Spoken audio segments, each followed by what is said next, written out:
Naftali Bennett's the former chief of staff to Benjamin Netanyahu, and there's a slight delay in our connection. I want to thank you for being here. And I just want to get to the top news that we're getting at this hour. Is there a ceasefire that's imminent? Not yet. Right now we've got thousands of soldiers on the border ready to go in order to defend ourselves from the rain of missiles that's been hitting our cities, including here in Jerusalem, where just about an hour ago a few missiles came in. We're ready to defend ourselves.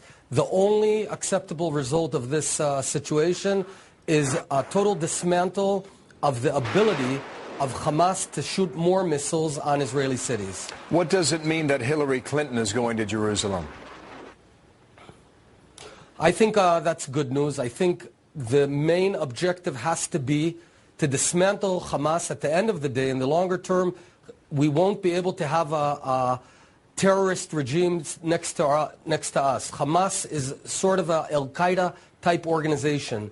They have one objective, is to wipe out the West, to wipe out Israel. It's unacceptable, and we will defend ourselves. Right now, in the short term, the immediate need is to dry up that well of missile launchers and missiles that keep on being shot at us. Would Hillary Clinton be going to Jerusalem, Ramallah, and Cairo if there was no deal in the works, if it was not about to happen? Well, I think there is something going on in the background. I agree, Bill.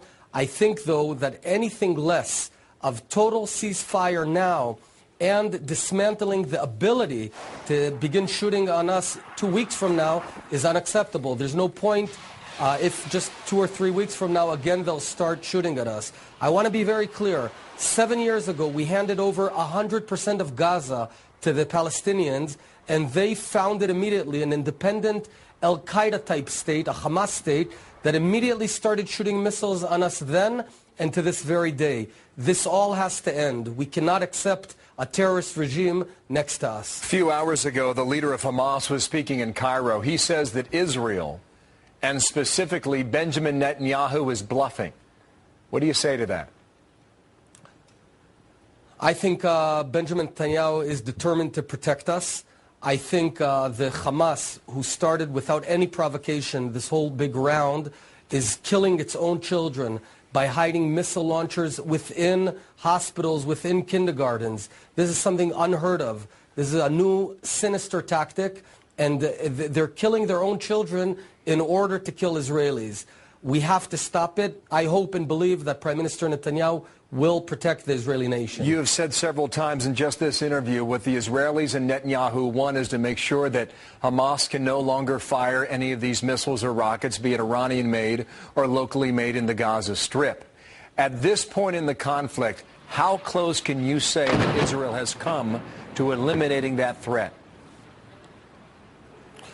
Well, we've made some good progress. We've taken out hundreds of missile launchers and a tremendous amount of infrastructure, terror infrastructure.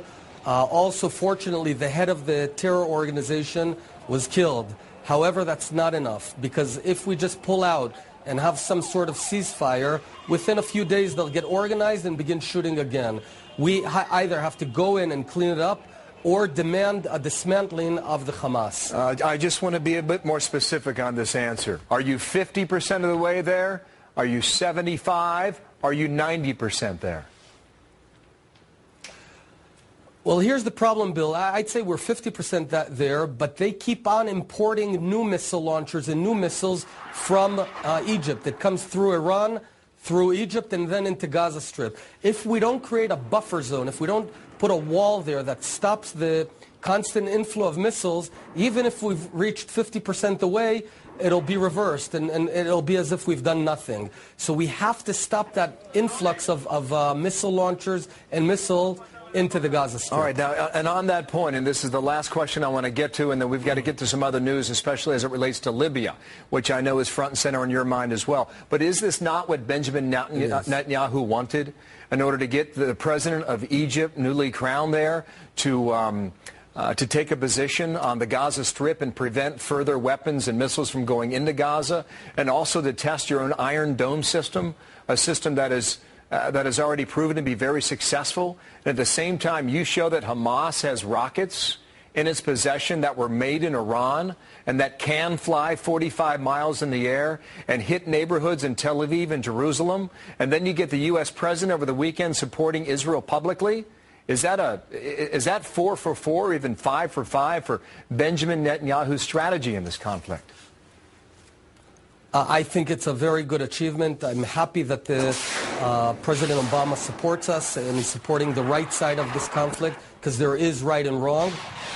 The main thing at this point in time is, yes, for Egypt to take responsibility on its border, to stop any further inflow of missiles, and we have to at some point say enough is enough, and that point in time is now. We're not going to accept any more missiles on our own children here in Israel. Naftali Bennett, thank you. Former Chief of Staff Benjamin Netanyahu, live there in Jerusalem. Thank you, Martha.